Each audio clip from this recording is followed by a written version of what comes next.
You're listening to Pri-Zen, Life Lessons from Lockup. I'm Courtney Stewart. I'm a journalist, and I've been covering criminal justice issues in Virginia for 20 years. I'm Jesse Crossan. I've been incarcerated since 2002, and we're here to share stories and experiences and perspective from one of the more than 2 million people incarcerated nationwide.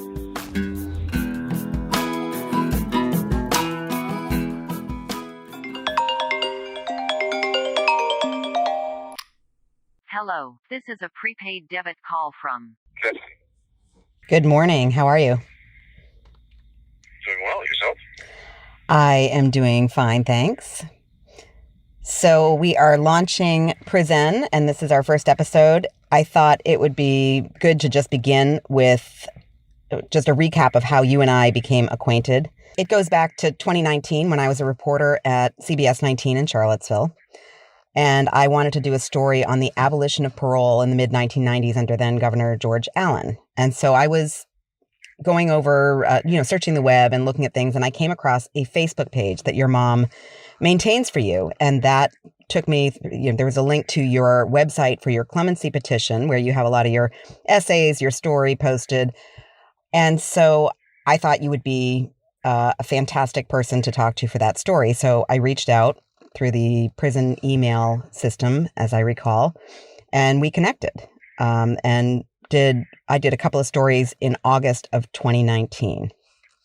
I remember. And you did your kind of like reading up on me, and I did the same thing about you because I had a lot of, I didn't know how it was going to be portrayed. I didn't know, what the idea of media exposure was going to do or what impact it might have. And I was just concerned because I didn't know what your motives were. There was everyone had told me that the CBS station in Richmond was much more conservative and more, kind of law and order rather than rehabilitative or belief in prisoners' rights. And so I was concerned about that. I went out and talked to some people who knew you, and every single person I talked to had something good to say about you and also happened to know you, which both showed just how small Charlottesville was, but also just apparently what a good person you were. So I felt really comfortable, responding to you and participating in the story that I would at least get, kind of a fair shot, that you were a reporter who was in good standing, that I knew I had a chance. Well, that is very nice to hear. So thank you. So those stories ran that August, and then we stayed in touch after those stories ran. Just regular contact. You would call and give me story tips. Various topics. I remember, issues with visitation at one point. There was a scabies outbreak. Some other people's stories, people that were having issues that you knew and were able to put me in touch with. And then, of course, the pandemic began, and I did a series of stories about transfers and issues in Virginia's prison system. So it was a friendly reporter source relationship that we had in that year after. But as that was going on, I was also dealing with something in my personal life with a young person very close to me that had some parallels to your situation when you were young. And so I started to share with you some of that. And at that point, you really became a personal friend and somebody that I really relied on and appreciated for the perspective that you were giving me. And so, so this is now, we are no longer reporter source. We are doing this project together because of our shared interest in criminal justice issues, me as a professional and you as somebody who's been living it. And so I thought it would be good to just start with your story of how you ended up in there at the Coffeewood Correctional Center. Sure. So the simple answer is that back in 2002, I did some really horrible things. I committed a robbery in an unrelated shooting. I was arrested. I went to jail. I pled guilty, and I was sentenced to 32 years. That's kind of the simple. It was just this radical kind of out of control part of addiction and fear and an inability to cope, and just this. It was a scary time in my life, and I'm sure it was even scarier for the people around me. And it's something that I'm really grateful to be kind of having moved past or having like found the roots of. And the reason I mentioned the addiction and fear is when I look back and I look at every really hurtful thing I've ever done in my life, it's been based around addiction and fear. It's either been under the influence of drugs and alcohol, or in pursuit of getting more, or responding from a place of fear in my life, or sometimes a combination of all three. In recognizing that, I'm not advocating responsibility. I'm not saying that it's not my fault. I'm in fact taking responsibility, because what I've realized is that if I don't deeply investigate the cause or the kind of emphasis of my negative actions, I can't take responsibility and be sure that I'm going to be able to change them. And so, diving deep into those things is really about me taking responsibility, and then therefore being able to ensure that I don't ever go back to that place, that I don't ever do those things again. So that's really been a big part of my journey. So you are serving, it ended up to be an active 32-year sentence, but that was longer. And actually, I've been a reporter in Charlottesville for so long that I actually remember a mention of your sentencing back in 2003 when I was at the Hook newspaper. And then a year or two later, I did a story on some complaints, a specific complaint about the judge in your case. And so can you just talk a little bit about what happened with your sentencing, and that's part of your clemency petition? Sure. So, as I said, I pleaded guilty to the crimes that I committed. And I went in front of the judge on the day of sentencing. My sentencing guidelines were from 8 to 13 years. And the Commonwealth's attorney went back and changed one of the calculating factors and came back to us, and they had been modified to 10 to 16 and a half years. And my lawyer said, look, I think we're probably better off going with this, because the judge will have seen the original guidelines. We think you can probably get about 10 years, and then, we'll see you, we'll see you go home. And the judge rattled off a series of numbers and ended up being a 32-year active sentence, which was twice the high point of the active guidelines. And then when asked at the end what the total of the years that he had rattled off were, he didn't know. He said, I don't know. I just told you. And I remember that being in my transcript, and just being kind of horrified by the idea that he could just basically arbitrarily name a number that he didn't even know what the total was. And that has been one of my claims going forward, is that, the sentence does not necessarily match. Doubling the high point of the guidelines is not necessarily in the best interest of justice. And just to be clear, you are still currently incarcerated, and that petition is pending. I guess, when you first received that sentence, I was still 18. So you are an 18-year-old sitting in a courtroom receiving a 32-year sentence. I know I spoke to your mom when I did the stories in 2019, and she said, when her heart just sank, and she kind of assumed that this was kind of it for you, that your life was, not over, but that you were lost, and she couldn't imagine anything good coming from this. But here we are, 18 and a half or however many years later. You are still locked up, but it has been anything but a story of being lost. You have gone through a major transformation, and I would love for people to hear a little bit about that process. Sure. Yeah, it's not a path that I would have chosen. It's not the one, I don't want to be here right now, but it has been the most important kind of transformative process in my life. It was a place of just utter dejection. I felt completely and totally helpless. I remember coming back from the courtroom after having received that sentence, and the jail was afraid that I was going to harm myself, so they stuck me in an isolation cell in medical, because I guess the severity of the sentence surprised even them. And I remember sitting there, and the first thing that happened, we had a little AM/FM radio we could buy at the jail, and I listened to Dave Matthews' Gravedigger. It came on WNRN. And I just started crying. And I just cried uncontrollably. And there was just there was no solace. There was nothing that anybody could do to make me feel okay. But at the same time, at some point, I kind of ran out of tears. And it was this realization, both in that moment, but then really moving forward, of, okay, well, this is a bed that I've made, and now I've got to lay in it. And, what can I do? And I was just incredibly blessed along this journey with the people in my life. I was able to go to college. If it hadn't been for my family and friends and different opportunities, I wouldn't be the person that I am.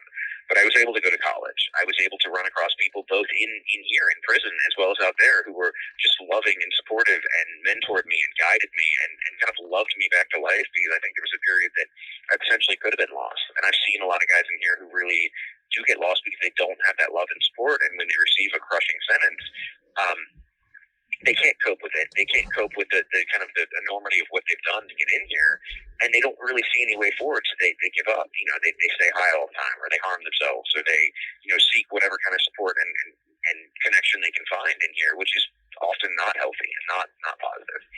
But I was the other way around. I mean, I had these kind of amazing and crazy stories of people, in here who taught me about humanity. I never knew how to shave when I was on the street because I never had to shave because I was too young. And I had a serial killer as a roommate who taught me how to shave, which is just the most bizarre kind of situation.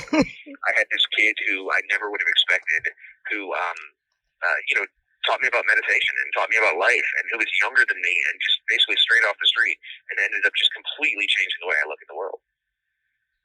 It's so interesting. And so, I mean, getting your degree while in prison was not a simple process. So can you just talk a little bit about, I mean, that took you many, many years and a really complicated process. Sure. So people talk about how now, the average person getting their bachelor's degree takes 5 years rather than 4, and it took me 15. Ohio University and Adams State, there are a few universities that offer correspondence programs, but with the advent of technology, almost nobody does anything by mail anymore. But the Department of Corrections is so far kind of behind the curve that we can't do anything online. There's no online learning, there's no online training, there's no online interaction, except through like the DOC approved like email site or DOC approved visitation, which is 20-year-old technology. So when it came to going to college, I had to do everything by hand on paper. At some point later, I got really lucky and got used a non-network computer to do some typing for my classes. But everything comes in. I get notebooks and I get textbooks when I pay for the class, and then get that, fill out my homework, do whatever I'm working on, send it back in. Have to wait for them to be graded in return before I can send in my next assignment. I have to take exams proctored by the principal at the prison. I mean, it is a very long process. And again, there's no facilitation for this in the Department of Corrections. They had taken the Pell Grants away back in, I believe it was the 90s. And Pell Grants had previously allowed prisoners to go to college. And it was one of the most positive things because it allowed people to build this kind of professional resume and have an opportunity moving forward. Now, supposedly under Obama at the end of his presidency, some Pell Grants were restored or some semblance. I'm not sure what that looks like. But at the time, there was no way other than if you had someone in your life to pay for the college classes. And I was just really blessed to have that. So over years and years of one class at a time and one exam at a time and this kind of long thing, I was able to go through and then finally get my bachelor's back in, I think, 2018. And what was your degree in? It was existential psychology. I got to make my own major. It's a specialized studies where I get to combine psychology and sociology to look at existential questions and how we cope with them and what we are. And it was an extension of kind of my central question in life, which is, how do we cope with life? How do we cope with trauma and challenge and difficulty? Because I found myself living in the middle of that question. Well, I think, it's great that you were able to do that, and it also helps explain why you've been so insightful in talking to me over the past year and a half about various issues.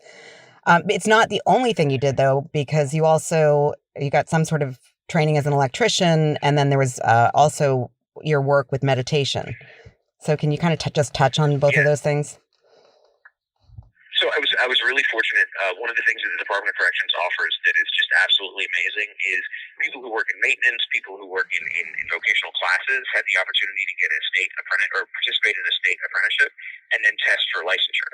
So I had to pay for the test, but I was able to become a journeyman electrician. And then this July, I believe, I'll be able to test for a master's license, to where I could go out, I could own my own company, I could pull permits, I could be a fully licensed electrician when I get out of prison, which is just a huge opportunity. And it's one of the things that they really do right. As far as meditation, that was, the guy that I mentioned, his name was Danny. He was, again, the last person you would have ever expected looking at him to introduce you to something, life-changing and positive. But I lived with him for about 9 months or a year before he went home. And he got me into meditation. And growing up, my dad had meditated and did yoga, and it was something that I kind of loosely participated in but didn't really understand. And with Danny, I started, practicing every day. He got me back into martial arts, which I hadn't done since I was a kid. It just changed the way that I looked at the world. I kind of became hungry for knowledge and understanding and perspective, and studied physics and studied all these things. But meditation and mindfulness was really the core of it. And so he introduced me to Zen school.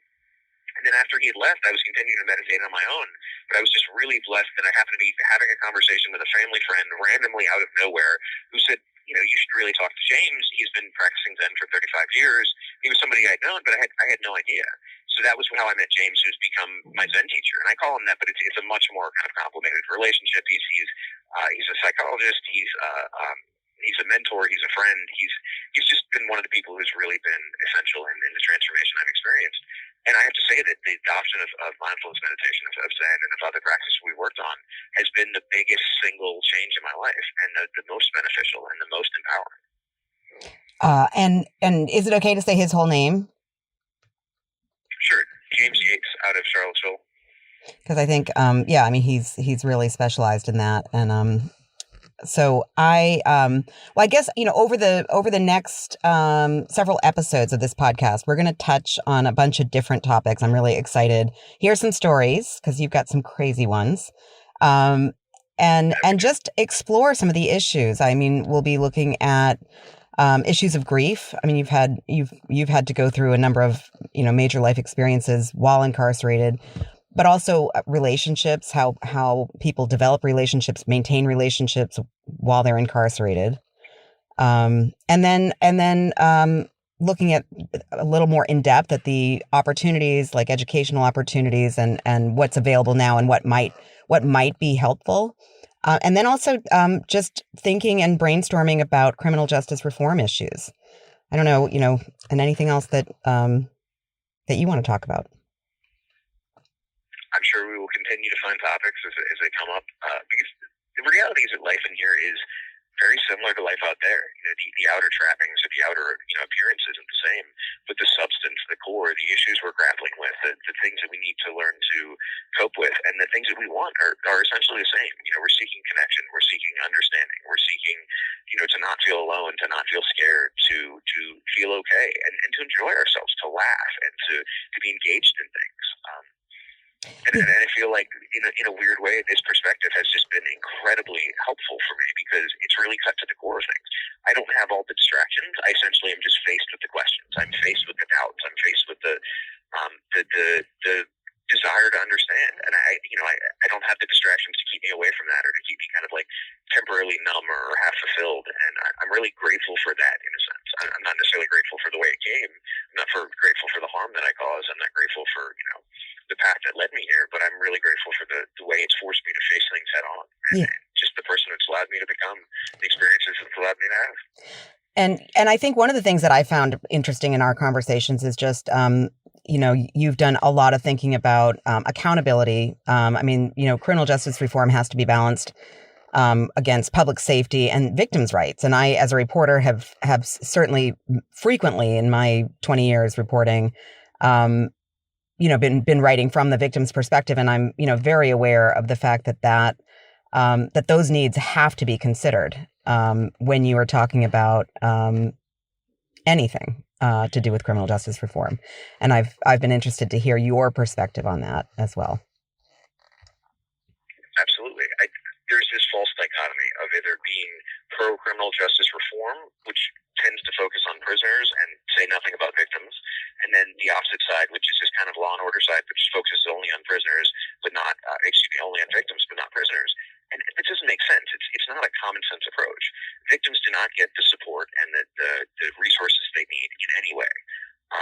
That doesn't mean that we should throw people in prison and forget about them, or not work on rehabilitation, or not work on opportunity for prisoners. It's a both. It's an and both. And that really needs to come into the discussion, because when you have two sides that are yelling at each other and diametrically opposed, it's really unfortunate. One of the things I'm really, really interested in is restorative justice, which is a holistic approach which looks at the experience of victims as well as the experience of prisoners and focuses entirely on accountability. It is about making people look at and really come to terms with the harm that they've caused, and by doing so, really kind of internalize the experience that they've had, not justify, not push away, not continue to kind of ignore, to really internalize that experience. And the Department of Corrections offers a victim impact program, which is extraordinary and should be mandatory for everyone before they get out of prison. It should be mandatory the day you walk in. I absolutely advocate for that. But we will have to continue this discussion on another day because we've apparently run out of time. We have run out of time, but I'm looking forward to talking to you about all of these things. So I hope you have a great day. Thank you for using GTL.